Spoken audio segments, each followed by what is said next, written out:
nobody seemed that bothered about her. And then something extraordinary happened. She became the Empress of Russia. And here she is, looking all empressy in her coronation robes, and how she got to this position is extraordinary.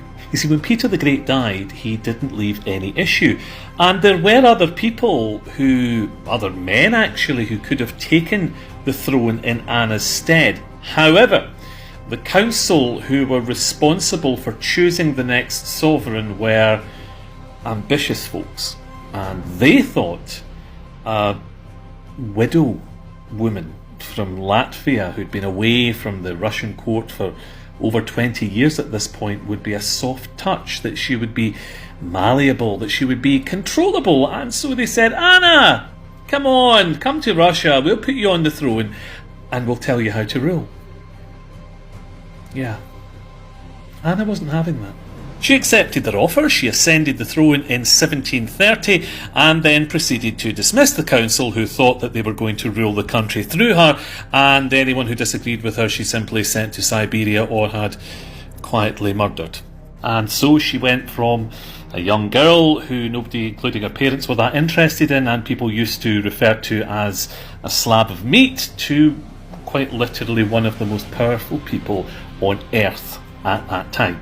And despite all the trauma that she'd been through, she proceeded to reign for the next decade as a magnanimous and dutiful ruler who was loved and beloved of her people. Except that's literally not what happened.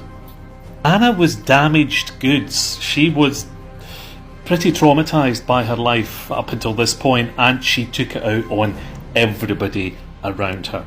She took particular umbrage against a certain prince in her court called Mikhail Golitsyn, whom, yes, he'd been related to some of the councillors who had invited her over and sought to rule through her, to use her effectively. She didn't like that, but he was also in love with his beautiful new wife, and she didn't like that either. If Anna wasn't happy, nobody was allowed to be happy. So she took this Prince of Russia, dressed him up as a jester, and made him act the fool in front of the entire court. She then married him off to a bride who was described by contemporaries as so unattractive that even the priests were afraid of her. Yeah, Anna had no intentions, after the life she'd lived, she'd no intentions of being nice to anybody. And thus her revenge was complete. Not quite.